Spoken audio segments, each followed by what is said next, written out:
भारत माता की, भारत माता की, भारत माता की। वंदे वंदे वंदे। मां शाकंभरी की, मां शाकंभरी की, मां डाट वाली काली मैया की, डाट वाली काली मैया की। बाबा साहब, बाबा साहब, बाबा साहब। दिल्ली बागपत सहारनपुर देहरादून एक्सप्रेसवे के लोकार्पण कार्यक्रम आज आदरणीय प्रधानमंत्री जी के कर कमलों से संपन्न हो रहा है। सहारनपुर में आयोजित आज के इस समारोह में प्रदेश की माननीय राज्यपाल आदरणीय श्रीमती आनंदीबेन पटेल जी,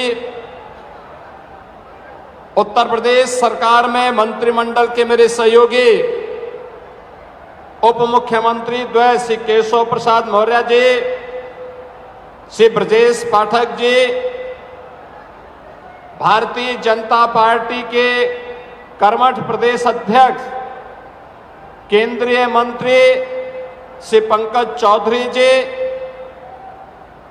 भारतीय जनता पार्टी के संगठन महामंत्री श्री धर्मपाल जी, उत्तर प्रदेश सरकार में मंत्रिमंडल के मेरे सहयोगीगण प्रभारी मंत्री सुनील शर्मा जी, लोक निर्माण विभाग के राज्य मंत्री कुंवर ब्रजेश सिंह जी, औद्योगिक विकास के राज्य मंत्री श्री जसवंत सिंह सैनी जी, हमारे सभी माननीय जनप्रतिनिधिगण और उपस्थित उत्साह के साथ उपस्थित सहारनपुर के मेरे सभी उपस्थित बहन और भाइयों, मैं सबसे पहले उत्तर प्रदेश की 190 करोड़ की यात्रा करने वाले इस एक्सप्रेस वे में पड़ने वाले उन सभी जनपद वासियों को इस दिल्ली बागपत सहारनपुर देहरादून इकोनॉमिक कॉरिडोर के लोकार्पण के अवसर पर हृदय से बधाई देते हुए आदरणीय प्रधानमंत्री जी के प्रति आभार व्यक्त करता हूं। केंद्रीय सड़क परिवहन मंत्री माननीय नितिन गडकरी जी और NHAI के सभी अन्य वरिष्ठ अधिकारियों को भी हृदय से धन्यवाद देता हूं कि उन्होंने इस क्षेत्र के आर्थिक उन्नयन के लिए एक बड़े अभियान को आगे बढ़ा करके जो दूरी पहले सहारनपुर से दिल्ली की 5 से 6 घंटे में पूरी हो पाती थी, अब यह इकोनॉमिक कॉरिडोर सहारनपुर से दिल्ली की दूरी हो या सहारनपुर से देहरादून की दूरी, इस दूरी को मात्र 2.5 घंटे में पूरा करने में मदद मिलेगी। इसके माध्यम से सहारनपुर का वुड वर्क का जो कार्य है, काष्ठ कला का जो कार्य है, यहां के शामली, मुजफ्फरनगर, मेरठ, बागपत, यहां पर जो भी प्रोडक्ट बनता है, जैसे मेरठ के अंदर स्पोर्ट्स का हर आइटम बनता है, यहां का अन्नदाता किसान मेहनती है, गुड़ की मिठास, सब्जी उत्पादन के लिए, और यहां पर अन्य तमाम प्रकार के अन्नदाता किसानों के द्वारा अन्न उत्पादन और खाद्यान्न उत्पादन के साथ साथ फ्रूट्स और वेजिटेबल के उत्पादन के कार्य को भी आगे बढ़ाया जाता है। अब इसके माध्यम से न केवल राष्ट्रीय राजधानी बल्कि राष्ट्रीय राजधानी के साथ साथ दुनिया के बाजार में पहुंचाने का एक उत्तम माध्यम यह इकोनॉमिक कॉरिडोर आपको प्राप्त हो रहा है। इस अवसर पर मैं आप सबको हृदय से बधाई देता हूं, अपनी शुभकामनाएं देता हूं। बहनों और भाइयों, आज का यह अवसर हम सबके लिए अत्यंत महत्वपूर्ण है। भारत के अंदर सामाजिक न्याय को जमीनी धरातल पर उतारने वाले भारत के संविधान के शिल्पी बाबा साहब डॉक्टर भीमराव अंबेडकर जी की आज 135वीं पावन जयंती है। याद करिए, उन्होंने भारत के संविधान के माध्यम से भारत के हर नागरिक को, चाहे वह किसी जाति का हो, किसी संप्रदाय का हो, किसी क्षेत्र का रहने वाला हो, महिला हो, पुरुष हो, बुजुर्ग हो, नौजवान हो, उन सबको एक समान अधिकार देकर के एक सशक्त भारत की नींव भारत के संविधान के माध्यम से रखी। बाबा साहब के प्रति कृतज्ञता ज्ञापित करते हुए आदरणीय प्रधानमंत्री जी ने देश के अंदर पंचतीर्थ बनाए और आज आदरणीय प्रधानमंत्री जी की प्रेरणा से हमारी सरकार ने तय किया है, बाबा साहब भीमराव अंबेडकर, सद्गुरु रविदास जी महाराज, महर्षि वाल्मीकि और सामाजिक न्याय के इन महापुरुषों की मूर्तियां जहां लगी होंगी, अगर बाउंड्री वॉल नहीं है और मूर्ति के ऊपर छत नहीं है, तो सरकार पैसा देकर के इस कार्य को पूरा करने का कार्य करके इन महापुरुषों के प्रति सम्मान का भाव रखवाएगी। यह कार्य प्रारंभ होने जा रहा है।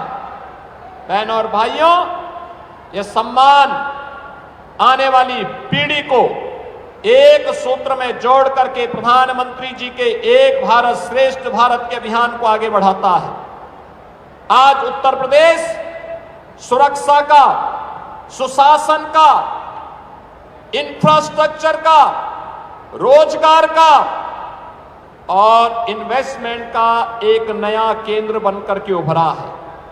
डबल इंजन सरकार की ताकत क्या होती है, अगर देखना है तो डबल इंजन की सरकार की ताकत है कि अब उत्तराखंड हो या उत्तर प्रदेश या दिल्ली, अब बड़े से बड़े इंफ्रास्ट्रक्चर को लाने में कोई दुविधा नहीं।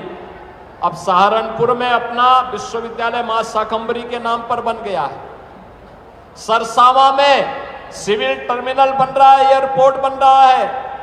और याद करिए, अब तो सहारनपुर के किसी नौजवान की इच्छा हो कि वो फिल्मों में काम करे, तो जेवर में एयरपोर्ट भी बन गया, एशिया का सबसे बड़ा एयरपोर्ट भी बन गया और फिल्म सिटी का निर्माण भी वहां हो रहा है।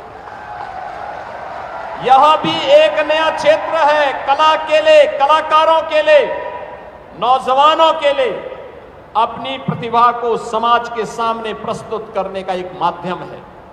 बहनों और भाइयों, जब विकास होता है, मैं देख रहा था मां शाकंभरी का कॉरिडोर कितना भव्य बन रहा है। नवरात्रि के ठीक पहले मैं निरीक्षण करने के लिए आया था। ये तब होता है जब उस प्रकार की सरकार जो विरासत का भी संरक्षण करती है और विकास के कार्यों को बिना रुके, बिना डिगे, बिना थके लेकर के आगे बढ़ सकती है। बांटने वाला व्यक्ति जाति के नाम पर, परिवारवाद के नाम पर समाज में वैमनस्यता पैदा करने वाला व्यक्ति कभी विकास के बारे में नहीं सोच सकता। जिन लोगों ने बांटा है, जो लोग विभाजन में विश्वास करते हैं, जो लोग अराजकता पैदा करने में विश्वास करते हैं, जिन्होंने प्रदेश की पहचान पे संकट खड़ा किया था, जिन्होंने माफियाओं को प्रश्रय दिया था, जिन्होंने कर्फ्यू और दंगों को आगे बढ़ाया था, उन लोगों से उम्मीद करना कि वे लोग विकास करेंगे, नौजवान को रोजगार देंगे, किसानों के लिए कोई कार्य करेंगे, अपने आप में एक दिवा स्वप्न है। और यह तभी संभव आज हो पाया जब कोई लोकप्रिय नेतृत्व और यशस्वी नेतृत्व होता है। आदरणीय प्रधानमंत्री जी के नेतृत्व में नया भारत विकास, सुशासन और सेवा का जो मॉडल खड़ा कर रहा है, उस मॉडल को आज इस इकोनॉमिक कॉरिडोर के माध्यम से भी हम सब देख रहे हैं। मैंने सहारनपुर में भी, मेरठ में भी, बागपत में भी कहा है कि यहाँ पे एक अच्छा क्लस्टर तैयार करिए, इंडस्ट्रियल क्लस्टर, हाउसिंग के क्लस्टर। सहारनपुर के प्रशासन को ही मैंने कहा है, ढेर सारे रोजगार के अवसर प्राप्त होंगे।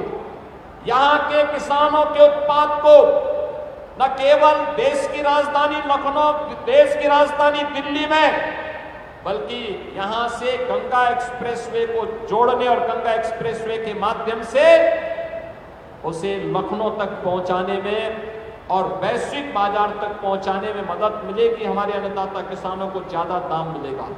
आज बहनों और भाइयों, बाबा साहब भीमराव अंबेडकर जी की इस पावन जयंती कार्यक्रम के अवसर पर यह सहारनपुर वासियों को, पश्चिमी उत्तर प्रदेश के वासियों को आदरणीय प्रधानमंत्री जी के कर कमलों से प्राप्त हो रहा है। यह कॉरिडोर पहले कितना कठिन होता था, याद करिए।